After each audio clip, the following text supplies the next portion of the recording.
أرسله بالحق بشيرا ونذيرا. أما بعد فقد قال الله تبارك وتعالى في القرآن الكريم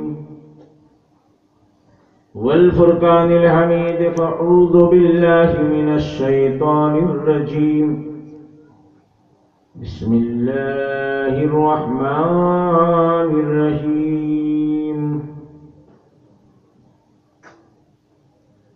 ولا تقولوا لمن يقتل في سبيل الله أموات بل أحياء ولكن لا تشعرون. ولنبلونكم بشيء من الخوف والجوع ونقص من الأموال والأنفس والثمرات وبشر الصابرين. آمنت بالله صدق الله مولانا العظيم وبلغنا على رسوله النبي الأمين الكريم المكين ونحن على ذلك لمن الشاهدين والشاكرين والذاكرين والحمد لله رب العالمين.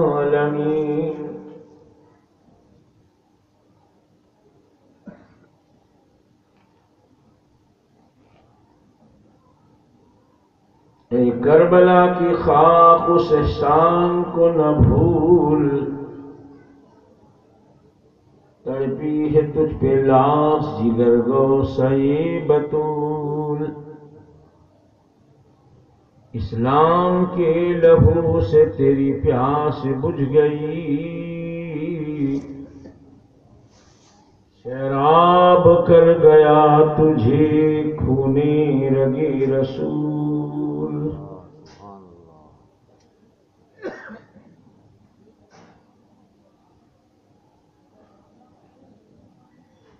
کیا بات ہے رضا اس چمنستان کرم کی،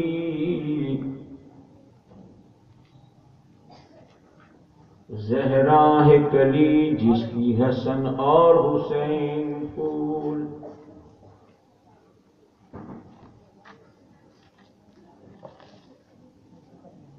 آئے ہیں اب میدان میں مولا علی کے پھول، کمبھلا نہ جائے دیکھنا پیارے نبی کے پھول.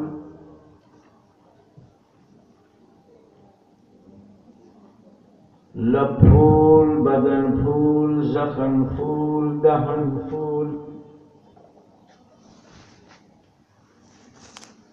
لب پھول زہن پھول دہن پھول دہن پھول. آئے ہیں اب میدان میں زہرا بطول کے پھول. خوشبو یہ بتا رہی ہے کہ جنت کے پھول ہیں، صورت یہ بتا رہی ہے کہ آل رسول ہے.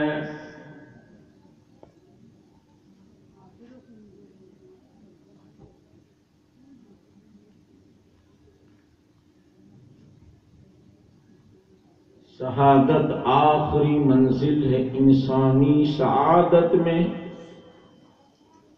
وہ خوش نصیب ہے جسے مل جائے دولت شہادت کی. شہادت گاہ الفت میں قدم رکھنا، لوگ سمجھتے ہیں آسان، سمجھتے ہیں مسلمان ہونا. سمجھ میں کچھ نہیں آتا کہ چھیڑوں داستاں، کیسے ہنساؤں تو بغاوت ہے، رلاؤں تو بغاوت ہے، بلکہ سمجھ میں کچھ نہیں آتا کہ چھیڑوں داستاں کیسے، سمجھ میں کچھ نہیں آتا کہ چھیڑوں داستاں کہاں سے پہلے، کربلا کی زمین پکار اٹھی یہاں سے پہلے، یہاں سے پہلے، قتل حسین اصل میں مرگ یزید ہے، اسلام زندہ ہوتا ہے ہر کربلا کے بعد۔ معزز سامعین حضرات، قابل قدر دوستوں، بزرگوں، ملت اسلامیہ کے نوجوانوں، شہدائے اعظم کے جانثاروں،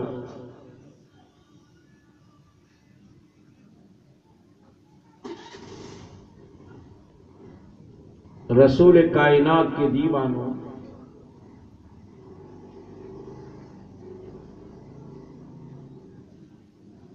آئیے انتہائی خلوص، عقیدت اور محبت کے ساتھ ہم سب کے آقا و مولا مدنی دولہا آمینہ کے لال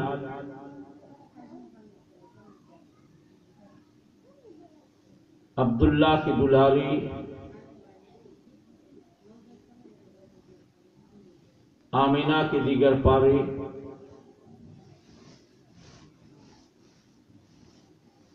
سیدنا حلیمہ کے جائے، عبداللہ کی دلاری، امت کے آقا،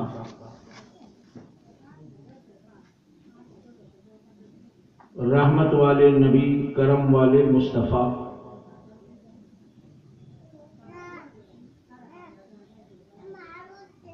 ہم سب کے آقا و مولا، ہم سب کے مرکزہ عقیدت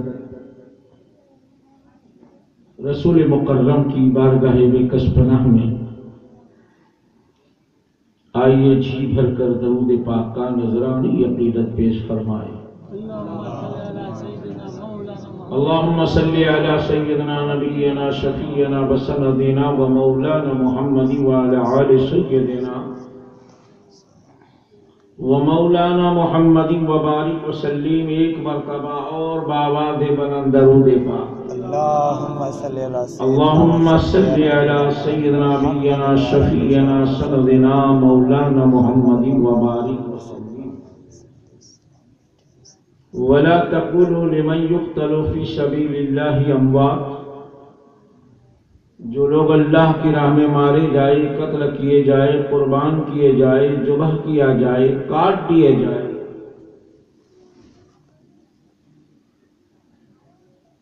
نہ کہو انہیں مردہ، بلکہ وہ زندہ ہے۔ ان کی زندگی کو سمجھنا ہماری عقلوں کے باہر کی بات ہے، عقل شعور نہیں ہے۔ اللہ نے اس دھرتی پر بے شک اپنے بندوں کی آزمائش کی ہے، آزمائش کرتا ہے اور آزمائش کرتا رہے گا۔ کچھ ڈر دے کے، کچھ بھوک دے کے، کچھ مال دے کے، کچھ مال و دولت کو برباد کر کے،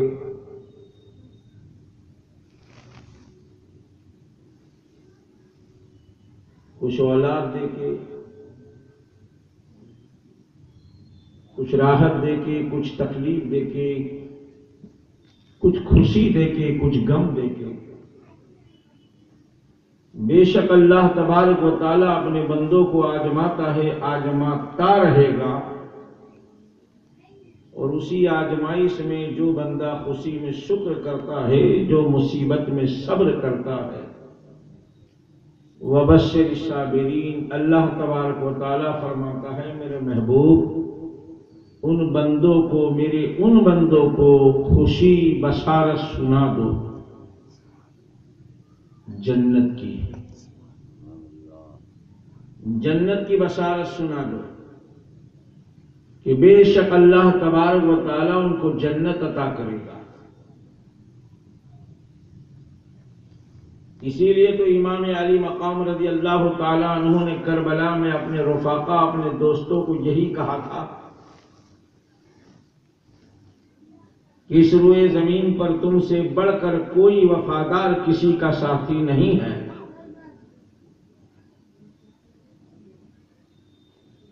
کسی کا وفادار ساتھی میرے ساتھی سے بڑھ کر نہیں ہے۔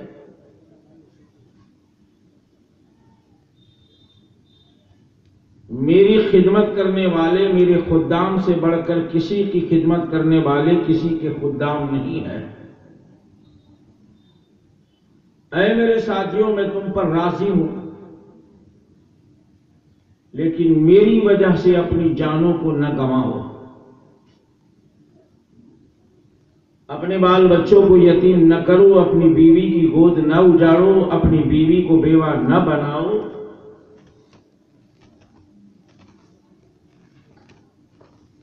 جاؤ تم اپنے مقام پر چلے جاؤ اور اپنی جانوں کو بچا لو،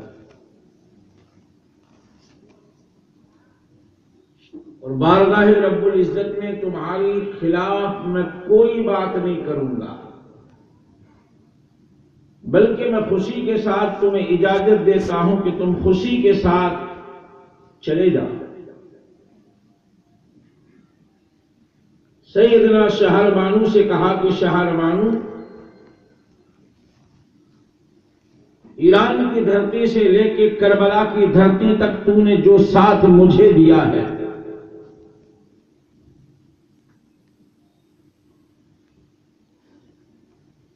تیری جو مہربانیاں، تیرا جو کرم، تو ایران کی شہزادی تکلیف، مصیبت اور راحت میں تو نے کبھی میرا ساتھ نہیں چھوڑا۔ اے شہر بانو سن لو، تمہاری وفائی پر قیامت تک میری نانا کی امت کی عورتیں تمہارے نام پر بوسہ دیتی رہے، تمہیں عزت کی نگاہ سے دیکھتی رہے گی، اور تمہاری خدمت کی لوگ تعریف کیا کریں گے۔ شہر بانو، تو نے ایران کی دھرتی سے لے کے کربلا کی دھرتی تک میرا بخوبی ساتھ دیا ہے، لیکن آج مصیبت میں تمہیں کہتا ہوں، ایران کی دھرتی چھوڑنے کے بعد تو آج تک کبھی اپنے میکے نہیں گئی شہر بانو، میں چاہتا ہوں کہ ایک بار پھر اپنے میکے چلی جائے۔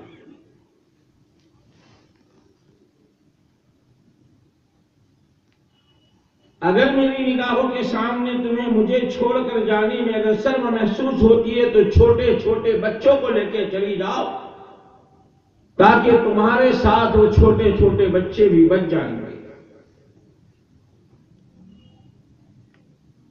تمہاری جان بچ جائے گی، میرے بال بچوں کی جان بچ جائے گی، اور میں جتنا بھی فخر تم پر کروں اتنا کم ہے۔ اس روئے زمین پر قیامت تک کسی مرد کی بیوی اتنی وفادار بیوی نہیں بن سکتی جتنی حسین کی بیوی شہر بانو بنی۔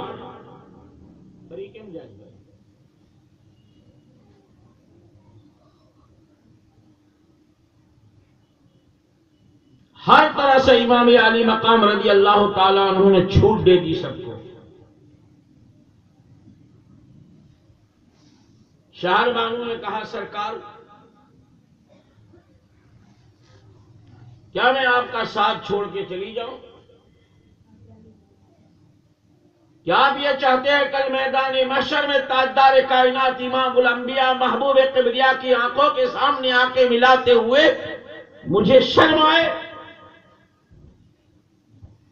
سیدہ کائنات فاطمہ الزہرا رضی اللہ تعالیٰ عنہ یہ فرمائے کہ اے شہر بانو، جب مصیبت کا وقت آیا تو میرے شہزادے کو، میرے لال کو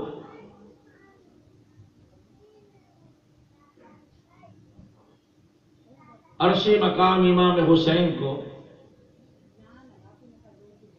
دشمنوں کے نرگے میں چھوڑ کر چلی گئی۔ بتاؤ آقا حسین اس وقت میرے پاس کیا جواب ہوگا؟ جنت کی حوریں میری شان پر فخر نہ کرے گی،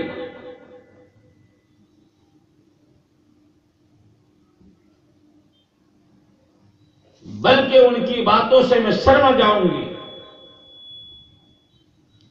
سرکار شاہ بانو نے کہا امام سن لو، جب ایران سے لے کے کربلا تک ساتھ دیا ہے تو موت کی گھڑی تک ساتھ دوں گی، کبھی چھوڑ کے جاؤں گی نہیں۔ اگر مجھے دھکے مار کے نکال دیا تب بھی میں آپ کا ساتھ نہیں چھوڑوں گی۔ ساتھیوں کا جواب یہ تھا کہ اگر ہم کو یہ معلوم ہو جائے کہ اللہ کی راہ میں ہمیں شہادت کا جام پینا پڑے گا، پھر زندگی ملے گی، پھر تلواروں سے ہمیں کاٹ دیا جائے گا، اس طرح اگر 100 مرتبہ ہمارے ساتھ بناؤ بنے تو ہم اللہ کی راہ میں شہادت کا جام پینے کے لیے تیار ہیں، لیکن شہزادہ رسول کا ساتھ چھوڑنے کو تیار نہیں۔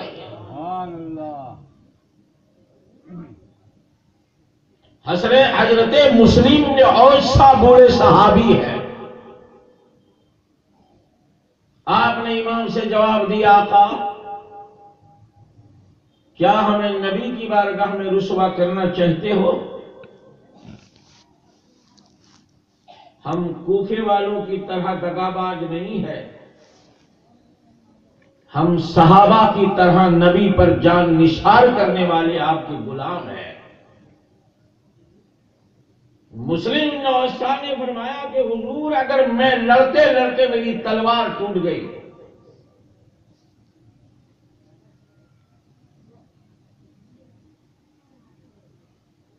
تو میں لکڑی سے سامنا کروں گا، اگر لکڑی نے جواب دے دیا تو پتھر سے میں دشمنوں کے ساتھ لڑوں گا، اور یہاں تک کہ اپنی عزیز جان آپ کے قدموں میں نثار کر کے جنت کا حقدار بن جاؤں گا۔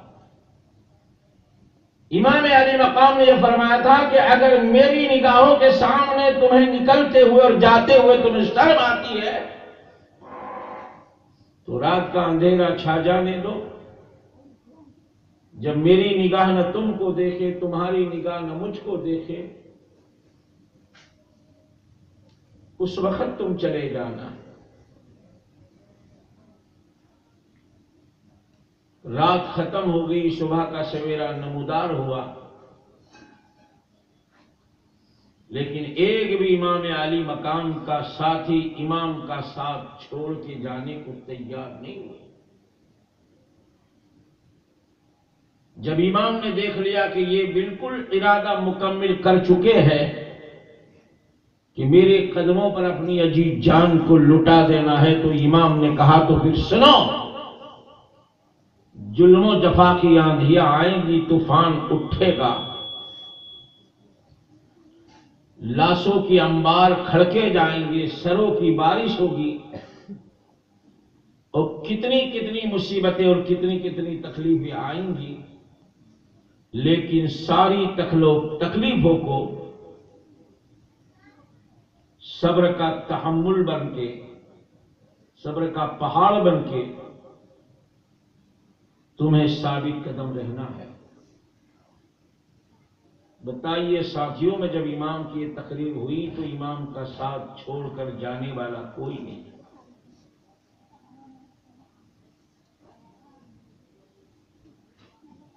نہ شہر والوں نے ساتھ چھوڑا، نہ رفاقہ نے ساتھ چھوڑا، نہ ساتھیوں نے ساتھ چھوڑا، نہ اہل بیت نے ساتھ چھوڑا۔ اس لیے کہ میرے آقا کی حدیث ہے کہ حسین سے محبت کرنے والے سے میں محبت کرتا ہوں، اور جس سے میں محبت کرتا ہوں اس سے میرا خدا محبت کرتا ہے۔ حسین سے دوستی، نبی سے دوستی، نبی سے دوستی، خدا سے دوستی، حسین کی دشمنی نبی کی دشمنی، اور نبی کی دشمنی خدا کی دشمنی، حسین سے لڑائی نبی سے لڑائی، حسین کا ذکر نبی کا ذکر، حسین کی تعریف نبی کی تعریف، امام علی مقام کی شان کی باتیں کرنا، نبی کی عظمت کی باتیں کرنا۔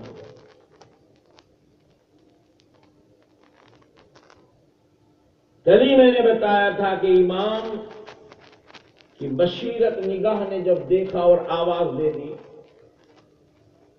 کچھ لوگ اس میں سے نکل کر امام کے قدموں میں آ گئے۔ حضرت قیس یہ ایک امام کے ساتھی ہے۔ حضرت امام قیس رضی اللہ تعالیٰ عنہ کو امام علی مقام امام عرش مولا نے کہا جاؤ کوفے کے حالات ذرا دیکھو، دیکھ کر آؤ، مجھے خبر کرو۔ قیس جب کوفہ میں پہنچے گرفتار کر لیے، عبید اللہ ابن زیاد کے دربار میں لایا گیا، کہا یہ امام کے چاہنے والے، حسین کے ماننے والے، حسین کے دم بھرنے والے، حسین کی تعریف کرنے والے کوفے کے حالات دیکھنے آئے ہیں۔ عبید اللہ ابن زیاد نے کہا اگر زندگی کی خیر چاہتے ہو، جان کی خیر چاہتے ہو، اگر اپنی بیوی بچوں کو یتیم کرنا اور بیوہ کرنا نہیں چاہتے ہو تو پھر جس طرح میں کہتا ہوں اس طرح کرو، تمہاری جان بخشی جائے گی، دولت عطا کی جائے گی اور تمہیں عظمتوں سے مالا مال کیا جائے گا۔ حضرت قیس نے فرمایا بتاؤ مجھے کیا کرنا ہے؟ تو کہا چھت پہ چڑھو دارالحکومت کی اور امام علی مقام کی شان میں گستاخی کرو، ان کی شان میں بری باتیں کرو، اور اگر تم نے امام کی شان میں گستاخی کی تو میں تمہاری زندگی بھی بخشوں گا، بہت بڑی دولت سے نوازوں گا۔ حضرت قیس نے فرمایا بے شک جس طرح تم کہتے ہو اس طرح میں کروں گا، پہلے مجھے چھت پہ لے جاؤ۔ عبید اللہ ابن زیاد کو ان کی طرف سے غرور تکبر ہوا کہ حضرت قیس امام علی مقام کا چاہنے والا آج لوگوں کو امام کے خلاف باتیں کرے گا۔ چھت پہ چڑھے اور چڑھنے کے بعد لوگوں کو جمع کیا، بات جمع کے کہا الحمدللہ رب العالمین، ساری تعریف خدا کے لیے ہے اور درود و سلام ان کے نام جناب محمد رسول اللہ صلی اللہ تعالی علیہ وسلم پر۔ اے لوگوں سنو، فاطمہ کا لال، علی کا دلارا، نبی کا نواسا، اس دھرتی پر خاندان اہل بیت کا چشم و چراغ، نبی کا نواسا امام حسین کے سوا کوئی نہیں ہے۔ وہ حسین جس کے لبوں کو، رخساروں کو اللہ کا نبی چوما کرتا ہے، وہ حسین جس کو تاجدار کائنات اپنے کندھے پہ سوار کرتا ہے۔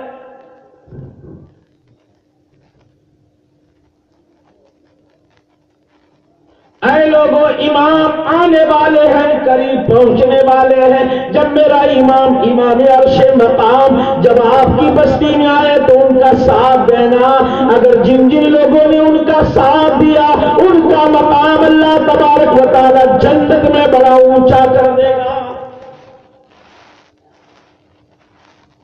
عبید اللہ ابن زیاد گھبرا گیا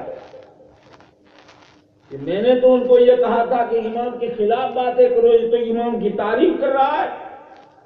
وہیں سے اس نے آواز دی کہ اے لوگوں جلاد اٹھو، حضرت قیس کو دارالحکومت کی چھت پر سے نیچے گرا دو۔ حضرت مسلم بن عقیل رضی اللہ تعالیٰ عنہ کے بعد اگر امام پر کوئی نثار ہونے والا ہے، جان لٹانے والا ہے تو وہ حضرت سرکار قیس ہے، جو رفاقہ ہے امام کا، جس نے خوشی کے ساتھ زبان پر درودوں کی بارش، درود و سلام کا نذرانہ عقیدت کرتے ہوئے دارالحکومت سے زمین پر گرے اور جن کی روح عرش مولا پر پہنچ گئی۔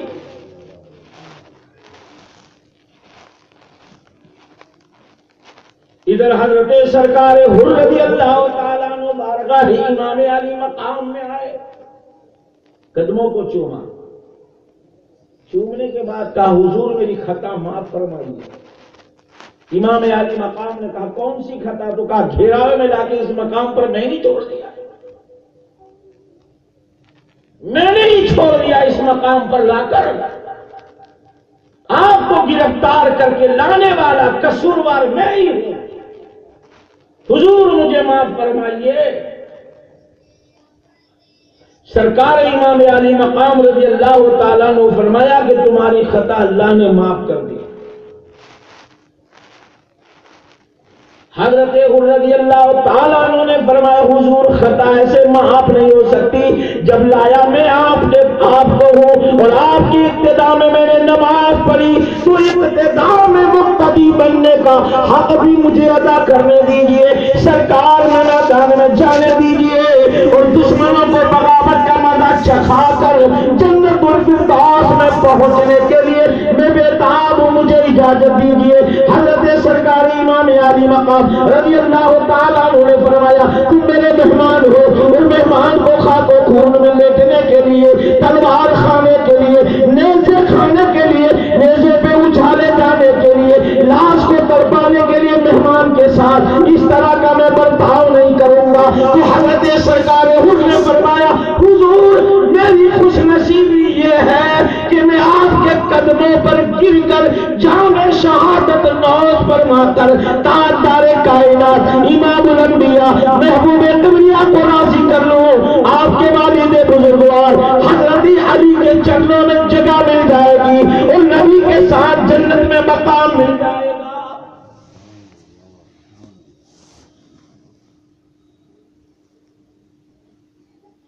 تاریخ میں لکھا ہے حضرت بعمر مجبوری حضور نے سرکار امام عرش معلیٰ نے حضرت حر کو اجازت دے دی۔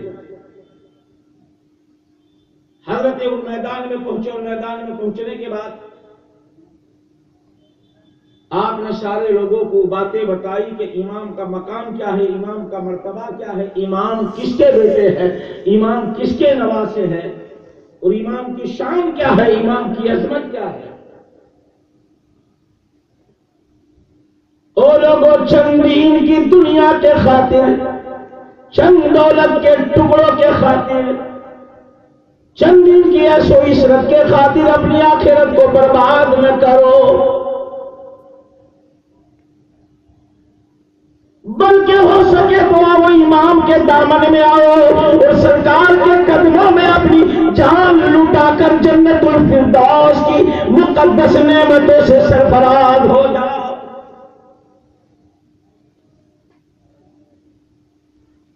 جب حضرت حر نے یہ اعلان کیا، کچھ لوگ جو تھے وہ حر کی باتوں میں آ گئے۔ عمر بن سعد نے دیکھا کہ حضرت حر کی تقریر ان پر اثر کر چکی ہے۔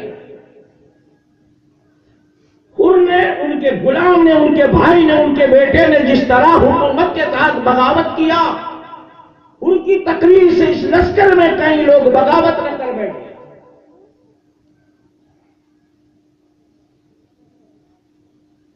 عمر بن سعد نے کہا للکار کر،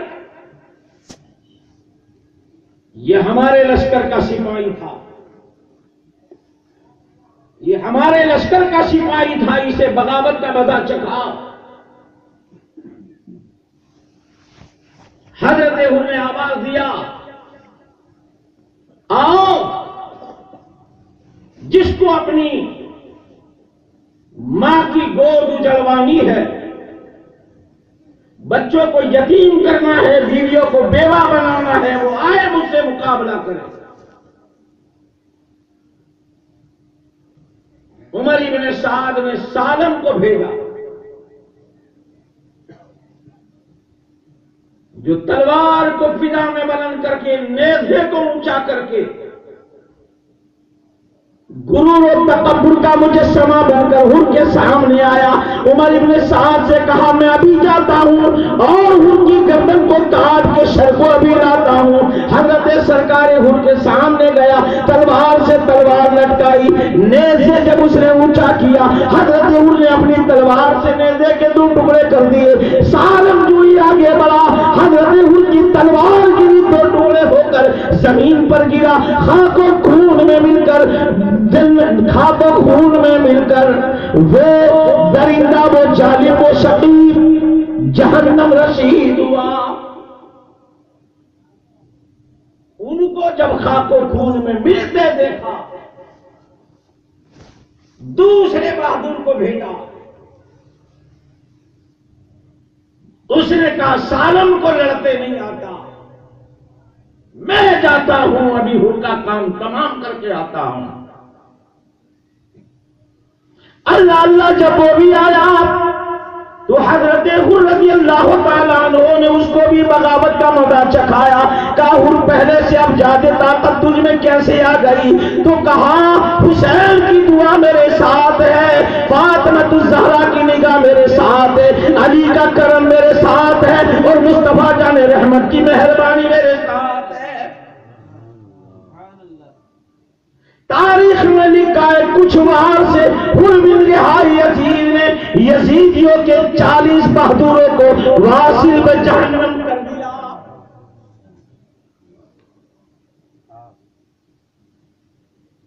مڑا گھوڑے کو واپس آئے، امام کے قدموں میں گرے. سرکاری امام علی مقام نے اپنے قدموں کو چوم کر جب وہ اٹھا تو حضرت حر نے فرمایا شاباش حر شاباش، اللہ تبارک و تعالیٰ اور اس کے نبی تم پر راضی ہو گئے، جنت کے حوروں کے بعد مرحبا کی صدا لگائے ہیں اور تم نے امام علی مقام کو راضی کر دیا.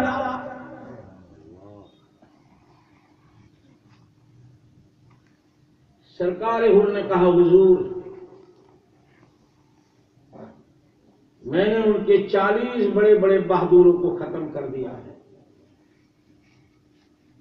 حضرت امام نے فرمایا بے شک تیری ماں نے تیرا نام حر رکھا تو دنیا میں بھی آزاد ہے، جہنم سے بھی آزاد ہے. حل من مبارز کی آواز آئی.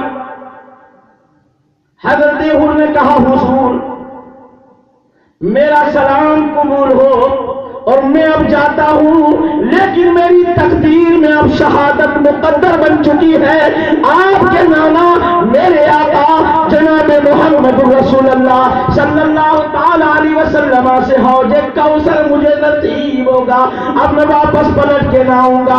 امام علی مقام رضی اللہ تعالیٰ عنہ نے سینے سے لگایا، سر پہ ہاتھ رکھا، گھوڑے پہ سوار کیا. حضرت حر میدان میں گئے، حل من مبارزین کی آواز لگی، لیکن دشمنوں میں طاقت نہیں تھی کہ حر کا سامنا کر سکے. حر آگے بڑھے، عمر ابن شار للکار پر کہتا ہے اس کو بغاوت کا مزہ چکھاؤ، اقبال جی میں حملہ کر دو. تیر اندازوں نے جب نشان لیا، وہ نشان لے کے تیر جب پھینکے حضرت حر کے گھوڑے کے گلے میں لگا اور اتنا زور کا لگا جنبش کھا کے گھوڑا زمین پر گرا. حضرت حر گھوڑے کے اوپر سے نیچے آئے. جب دیکھا سرکار امام علی مقام نے کہ ایک سپاہی میرا جب گھوڑے کی جن سے نیچے زمین پر گر رہا ہے تو امام نے اپنا گھوڑا لیا اور اپنی سواری لے کر حضرت حر کے قریب آئے، ہاتھوں سے حر کو پکڑا اور اپنے ہاتھوں سے جس طرح باپ بیٹے کو دولہا بناتا ہے، بھائی دولہا بناتا ہے، چچا دولہا بناتا ہے، تاجدار کربلا نے، کربلا کے شہید آدم نے، اللہ اللہ فاطمہ کے دلارے حیدر کرار کے نور نظر نے، مصطفیٰ کی آبرو نے اپنے ہاتھوں سے حر کو اٹھایا اور اپنی سواری پر سوار کر دیا.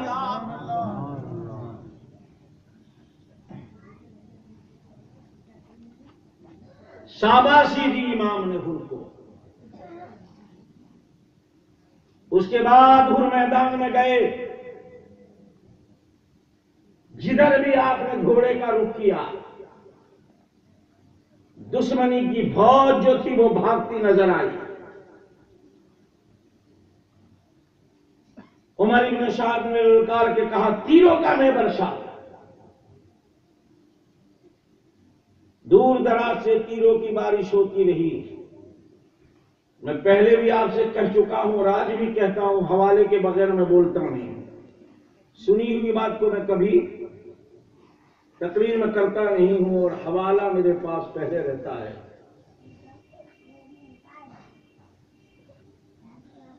درود پاک پڑھ دیجیے آپ. صلی اللہ علیہ وسلم تیروں کا محبرشا، تلواریں چلی، سیدنا حضرت غر زخمی ہوئے اور آواز دی آقا آئیے مجھے سنبھالیے، زمین پر گرا دیے گئے، گھوڑے کی جن سے زمین پر گرایا، ایک جالم آگے بڑھا اور آگے بڑھنے کے بعد گھوڑے کی جن سے نیچے اترا، اترنے کے بعد تلوار کا وار کیا، حضرت سرکار غر امام علی مقام کی مقدس جات پر نثار ہو کر جنت الفردوس میں پہنچ گئے۔ جس کی تقدیر میں اللہ نے جنت لکھی ہے اس کو جنت ملتی ہے، اور جس کی مقدر میں دوزخ لکھی ہے وہ کبھی جنتی بن نہیں سکتا۔ قرآن کا فیصلہ ہے، لا یستوی اصحاب النار واصحاب الجنہ، اصحاب الجنۃ هم الفائزون۔ کوئی جہنمی کسی جنتی کے برابر ہو ہی نہیں سکتا۔ ان کے بعد ان کا بیٹا، غلام، بھائی سب امام عالی مقام پر نثار ہو گئے۔ رفقا، دوست، احباب امام پر اپنی جان کو نشاور کر دیا۔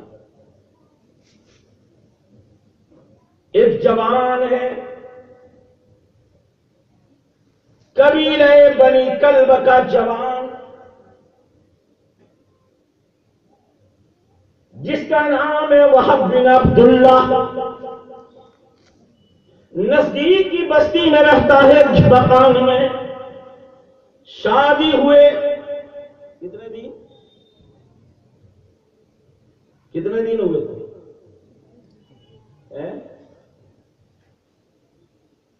میرے کانوں تک آواز نہیں آتی بھائی۔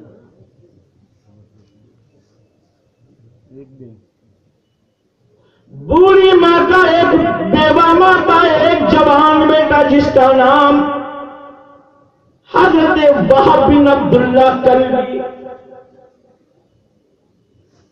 جوانی کی لکیریں پھوٹی ہوئی ہے،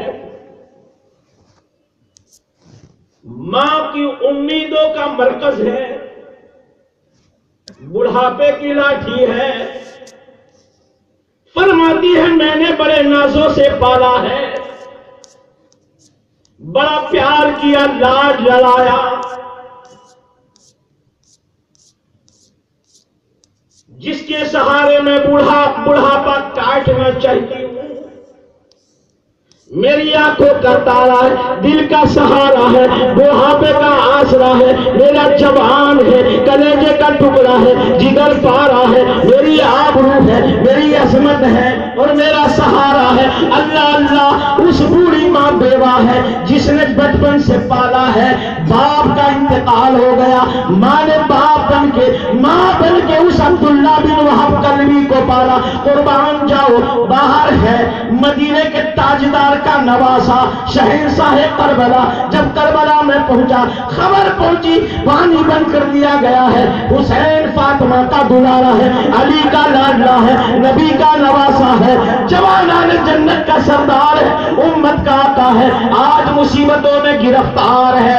آج پہلا دوسرا دن تیسرا دن ہے جن پر پانی دانا بند کر دیا گیا ہے۔ آواز اگر پانی کے لیے اٹھاتے ہیں تو تلوار دکھائی جاتی ہے، فریاد کرتے ہیں تو نیزہ بلند کیا جاتا ہے۔ پانی کے ایک ایک قطرے کو ترس رہے ہیں، دانے کے ایک ایک دانے کو ترس رہے ہیں۔ حضرت وہب بن عبداللہ کلبی کی ماں کا دل پھر آیا، چکنا چور دل ہو گیا، اپنے بیٹے کو باہر بلایا، بلانے کے بعد کہا، رات کی تاریخ میں کہا میرے لال، اگر تو اپنے دودھ کی قیمت ادا کرنا چاہتا ہے، ماں کو راضی کرنا چاہتا ہے، ماں کے قدموں میں جنت چاہتا ہے، ماں کو راضی کرنا چاہتا ہے، اور تیری ماں اللہ کے رسول کی بارگاہ میں خوشحال آخرت کی زندگی بسر کرے، نبی کی بارگاہ میں التماسا ملے، تاجدار کائنات کی مہربانی ملے، سرکار دو عالم کی نظر کرم ملے، علی راضی ہو جائے، فاطمہ اپنے دامن میں تیری ماں کو رکھ لے، اور فاطمہ تیری ماں کا دست کرم پکڑ کر جنت کا حقدار بنائے۔ بیٹا مجھے دنیا میں تو کچھ دے نہیں سکا، نہ دولت دے سکا، نہ ہیرے دے سکا، نہ جواہرات دے سکا، نہ مکان دے سکا، نہ جاگیر دے سکا، اگر میرا لال میرا دودھ اگر پیا ہے تو آج دودھ کی قیمت ادا کرنے کا وقت آیا ہے۔ اگر مجھے دینا چاہتا ہے تو میرے بیٹا میری ساری زندگی کی کمائی میں نے تجھ پر نچھاور کر دی، اگر اپنی ماں کو دینا چاہتا ہے تو فاطمہ کے چرنوں میں جگہ عطا فرما اور جنت میں مقام عطا فرما۔ جوان تو آج بھی ایک کمی نہیں ہے بھائی، لیکن ہر جوان کو فکر ہے شاہ رخ خان کی، کسی کو حسین کا غلام کا بننا ہے،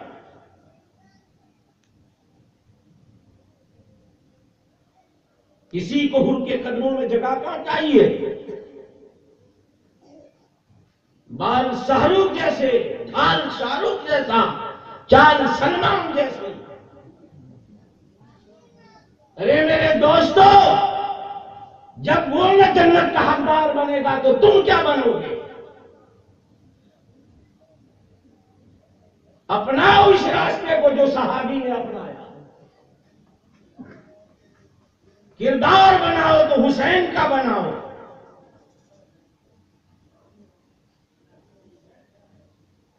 حضرت عبداللہ ابن وہب کلبی ماں نے بلایا باہر، بات تو کوئی سمجھ رہی ہو نا؟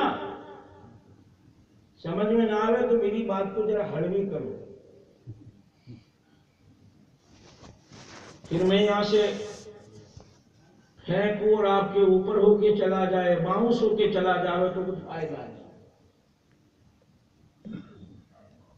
باہر کے اپنے بیٹے کو باہر بلایا، بیٹا شب عروسی میں ہے، نئی نئی شادی ہوئی ہے، شادی ہوئے آپ نہیں بولو گے 15 دن ہوئے، کتنے؟ یہاں 15 دن میں تو ہنی مون ہوتا ہے، کبھی یوں جاتے ہیں، کبھی یوں جاتے ہیں، کبھی یوں جاتے ہیں۔ وہ غریب کا بیٹا حضرت وہب بن عبداللہ کلبی شادی ہوئی 15 دن، اور اس 15 دن میں اسلام کا بڑا چہیتا، نبی کا غلام، مصطفیٰ جان رحمت کا عاشق، کیونکہ ماں نے دعاؤں سے مانگا تھا، تو جو دعاؤں سے مانگا جائے اس کی اثر ہوتی ہے۔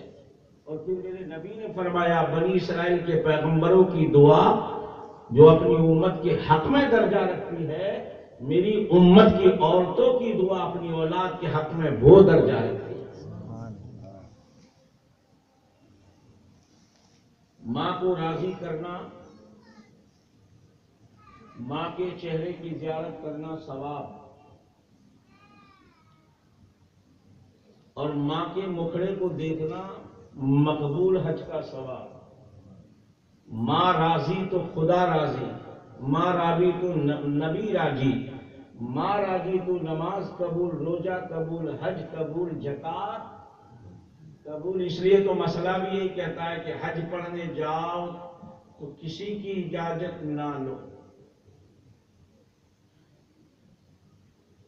لیکن ماں باپ کی اجازت کے بغیر حج میں نہ جاؤ۔ وہ اگر ناراض ہے تو پھر تمہارا چکر ہی میں رہ جاؤ گے، بیکار چکر ہو جائے گا۔ حج جیسی مقدس نعمت اور مقدس دولت بغیر ماں باپ کے راضی کے بغیر قبول نہیں۔ ماں راضی تو خدا راضی، ماں راضی تو نبی راضی، ماں راضی تو عبادت قبول، روزہ قبول، حج قبول، زکات قبول۔ ماں کو مارا تو، ماں کو مارا ڈنڈا تو، ماں کو دی گالی تو، ماں کو پاٹو مارا تو، پھر جاؤ حج کے لیے، قبول ہوئے گی؟ ارے بولو تو خرے، ذرا زور سے بولو، نہیں قبول ہو گئے۔ باہر غیر عبداللہ ابن وہب کلبی نے ماں سے عرض کیا میری ماں بول کیا کرتی ہے؟ ہاتھ باندھ کے کھڑا رہ گیا۔ ماں نے پوچھا بیٹا زیادہ تجھے پیاری بیوی ہے یا ماں ہے؟ آج کا جوان تو کہ یہ ہے نا، یہی ماں تو بوڑھی ہو گئی ہے، بولتی رہتی ہے۔ یہ تو میری خوشی ہے، اس سے تو میں سکھی ہوں۔ اللہ حضرت وہب بن عبداللہ کلبی نے کہا اماں جان بولو کیا ہے؟ کہا بیٹا تو میرا جوان ہے، تیرا باپ چھوٹا تھا، تو چھوٹا تھا، تیرے باپ کا انتقال ہو گیا، میں نے تکلیفیں اٹھا کر، مصیبتیں جھیل کر، بڑے بڑے دکھ جھیل کر میں نے تجھے جوان کیا، امید تھی کہ شادی کروں، گھر میں دلہن لاؤں، بال بچے ہو، کھلاؤں پلاؤں اور اس کے ساتھ اپنی زندگی کو بسر کروں، دین میرا کٹ جائے گا ان کے ساتھ۔ فرمایا اے میرے لال میری تمنا و آرزو بہت ہے، لیکن میری اچھا یہ ہے کہ اگر میرے دودھ کی قیمت ادا کرنا چاہتا ہے، مجھے راضی کرنا چاہتا ہے اور اللہ کی بارگاہ میں تو مقدس مقام بنانا چاہتا ہے، نبی کے چرنوں میں جگہ پانا چاہتا ہے، علی کو راضی کرنا چاہتا ہے، تو اے میرے لال دنیا کی زندگی کی طرف نہ دیکھ، مجھے راضی کرنا ہے تو میرے ساتھ چل کربلا میں نبی کا نواسا، فاتح خیبر کا دلارا، فاطمہ الزہرا کی آنکھوں کا تارا، تاجدار کربلا، امام الانبیاء کا نواسا سرکار حسین کربلا میں آئے ہیں، اور اس وقت دھرتی پر حسین کے سوا نبی کا کوئی نواسا نہیں ہے۔ آج بولوں گا کھل کے، جہاں تک بیٹھنا ہو بیٹھو، نہیں جانا نہیں بیٹھنا ہے تو بسم اللہ۔ نہ کوئی گھڑی دکھائے نہ کوئی بیٹری کرے۔ پڑھیے درود پاک، اللہم صلی علی سیدنا نبینا شفیعنا سندنا و مولانا محمد و بارک وسلم۔ کہا ماں کیا حکم ہے؟ کہا بیٹا نبی کا نواسا حسین دشمنوں کے نرگے میں گر گیا ہے، وہ ایک جان ہے، ہزاروں دشمن ہے، 22,000 کا لشکر جن کا دشمن بنا ہے، پانی بند کر دیا ہے، دانا بند کر دیا ہے، جن کے ساتھ چھوٹے چھوٹے بچے بھی ہیں جو پیاسے تڑپ رہے ہیں، اور میدان کربلا میں امام کا ساتھ دے کر جو بھی ان پر نثار ہو جائے گا، شہادت کا جام پی لے گا، اللہ جنت میں اس کا بڑا مقام کر دے گا۔ اور بیٹا یہ جنت کمانے کا موقع آیا ہے، اس کو تو اپنے ہاتھوں سے نہ گنوانا۔ اگر میرا لال ہے تو میری فریاد کو سن لے اور میری بات پر عمل کر لے۔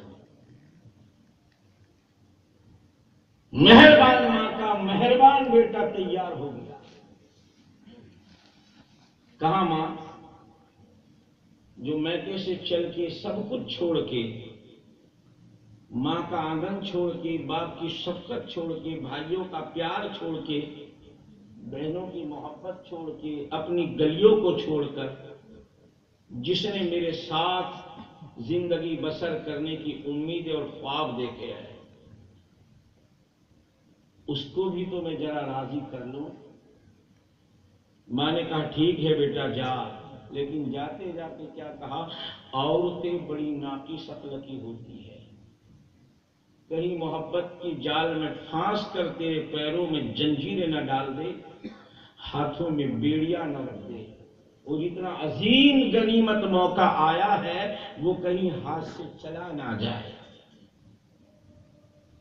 جیسی ماں اور بیٹے کی بات ہو رہی ہے، وہ جوان لڑکی اپنے کمرے میں دروازے کے پیچھے ساری باتیں سن رہی ہے۔ جیسے اس کا دلہا، جیسے اس کا شوہر، اس ماں کا جوان بیٹا جنت کا دولہا جب گھر میں گیا تو بیوی نے اس کا استقبال کیا، اس کو سلام کیا، اس کے قدموں کو چوما اور کہا میں بھی اس سیادی، اس سیدانیوں کے گھر کی خادمہ بننا چاہتی ہوں، میں رکاوٹ نہ دوں گی، بیڑیاں نہ ڈالوں گی، پیروں میں زنجیر نہ ڈالوں گی، میں بھی آپ کے ساتھ میدان کربلا میں چلوں گی۔ دیکھا ہوئی تو کتاب موجود ہے۔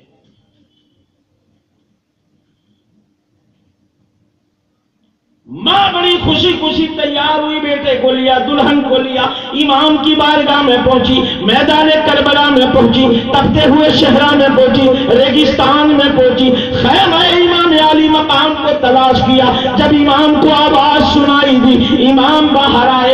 امام جیسے ہی باہر آئے، اس بوڑھی نے قدم امام کی خاک کو اٹھایا اور اپنے سر کا گنبد بنایا، جوان قدموں میں گرا، حسین کے قدموں کو بوسا لیا۔ شہر بانو رضی اللہ تعالیٰ عنہ کو امام حسین نے کہا یہ دولت فلاں گھر کی ہے، یہ عزت فلاں گھر کی ہے، یہ آبرو فلاں گھر کی ہے، اے شہر بانو اپنی خادمہ بنا کر خیمے میں لے جاؤ اور خیمے میں لے جانے کے بعد تسلی سے بٹھاؤ۔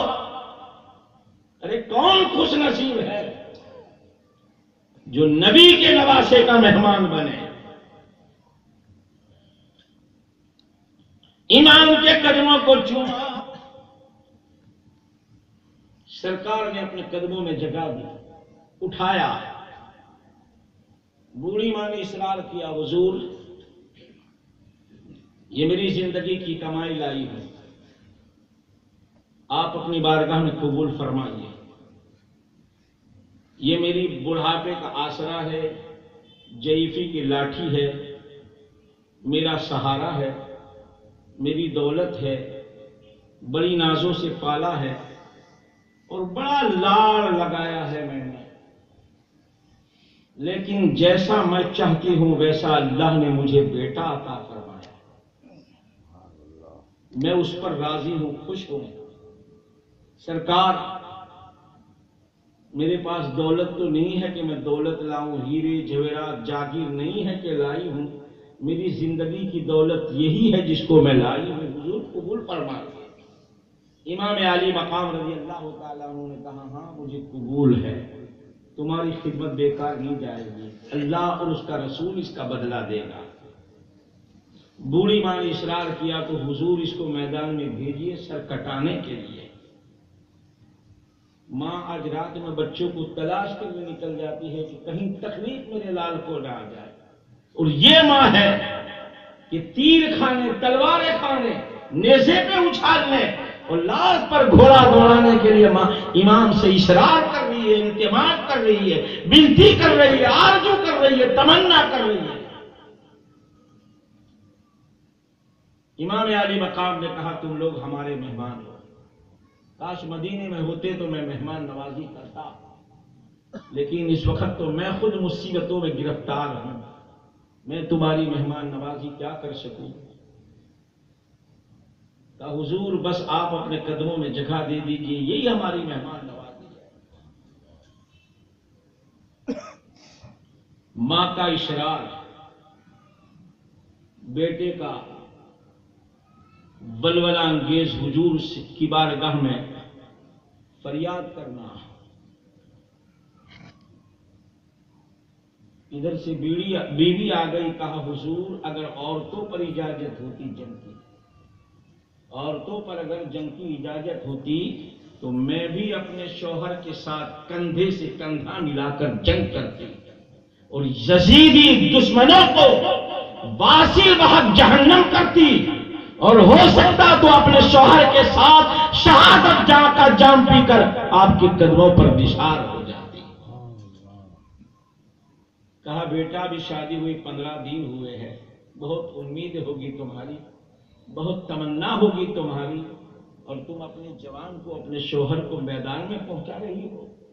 کہا حضور وہ زندگی کس کام کی جو ذلت کی زندگی سے عزت کی موت بہتر ہے، حضور قبول فرما لیجیے۔ ارے میں زندگی جینا نہیں چاہتی، اگر زندگی چاہتی ہوں تو جتنی بھی زندگی باقی ہے آپ کی ان پردہ نشین عورتوں کی خدمت گزاری کر کے، سیدانیوں کی خدمت کرتے کرتے خادمہ بن کر اپنی زندگی کو بسر کروں گی، اور مجھے بیوہ ہونے کا غم نہیں ہے۔ سہاگ اجڑ جائے پرواہ نہیں، میرا سہاگ اجڑ جائے پرواہ نہیں، اسلام کا سہاگ نہیں اجڑنا چاہیے۔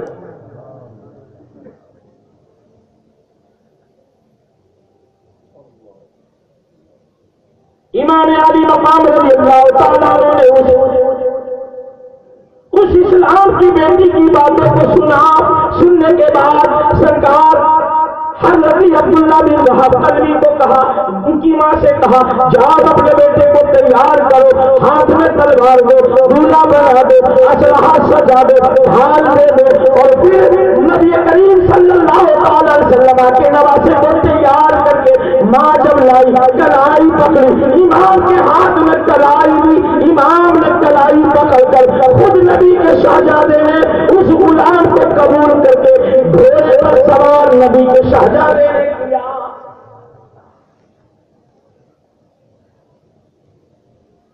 ارے میرے دوست، مرنا تو اپنے گھر میں بھی ہے کہ نہیں؟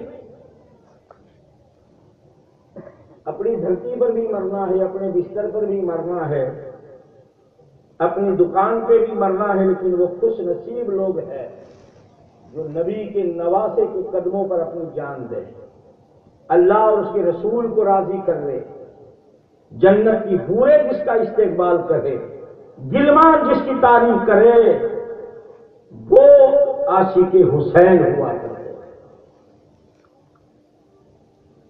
جب گھوڑے پہ سوار کیا، ایک نظر مڑ کے خیمے کی طرف اپنی بوڑھی ماں کو دیکھا، قریب گیا، گھوڑے سے نیچے اترا، ماں کے قدموں کو چوما، بیوی سے کچھ باتیں کی، جاتے ہوئے بیٹے کو آواز دی، بوڑھی نے پلٹ کر بیٹا آیا، پھر گرا ماں کے قدموں میں، کہا کیا کہتی ہے؟ کہا دیکھ بیٹا، سینے پہ باندھ لینا، ہاتھوں پہ کٹا دینا، کبھی بھاگنا نہیں، اگر تو نے بھاگ کر موت کا استقبال کیا تو میں تجھے اپنا دودھ نہیں بخشوں گی۔ جتنا بھی وار آئے اپنے سینے پہ لینا، ہاتھ کٹ جائے پرواہ نہیں، جسم چھلنی ہو جائے پرواہ نہیں، لیکن کبھی بھاگنا نہیں، میری دودھ کی لاج بچانا، میرے دودھ کو بدنام نہ کرنا۔ آج تو بھاگتے مار کھائے، وہ ہے کہ سامنا کر کے، اور اسی پر تو شعر کہتا ہے ادھر آؤ پیارے ہنر آزمائے، تیر آزماؤ ہم جگر آزمائے۔ عبداللہ ابن وہب کلبی جب آگے بڑھا، بیوی نے آواز دی، پلٹ کر آ گئے، تمہارا کیا ہے؟ کہاں سنو میرے سرتاج، میرا سہاگ اجڑ جائے مجھے پرواہ نہیں، میں فخر کروں گی بیوہ بننے کے بعد بھی، فخر کروں گی بیوہ بننے کے بعد بھی کہ میرے شوہر کو میں نے کربلا میں نبی کے نواسے کے قدموں پر نثار کر دیا، اور میں خوشیاں مناؤں گی، غم نہ کروں گی۔ ایک راوی یوں بیان کرتا ہے کہ وہ نزدیک گئی اور جانے کے بعد کا سنو، بے شک نبی کی حدیث ہے، سرکار کا فرمان ہے کہ جو لوگ اللہ کی راہ میں اپنی جانوں کو دیتے ہیں وہ جنت میں جاتے ہیں، اور جنت کی حوریں ان کا استقبال کرتی ہے۔ تو آپ جب یہاں شہادت کا جام پیو گے، وہاں عرش بری میں پہنچو گے، جنت کی دولہے، جنت کی حوریں آپ کو استقبال کرے گی، اپنے طرف کھینچے گی، یہ میرا دلہا ہے، یہ میرا دلہا ہے، یہ میرا دلہا ہے، یہ میرا دلہا ہے۔ تو کہیں ان دلہنوں میں آپ الجھ نہ جانا، ان کی خوبصورتی پر نثار نہیں ہو جانا، بڑی حسین و جمیل ہوگی وہ، تو کہا کیا کہنا چاہتی ہو؟ کہا وعدہ کرو کسی حور کی طرف آپ نظر نہیں کرو. کہا وعدہ کرتا ہوں. کہا جب جنت میں جاؤ تو مجھے ساتھ میں لے کے جانا، مجھے ساتھ میں لے کے جانا، میرے بغیر جنت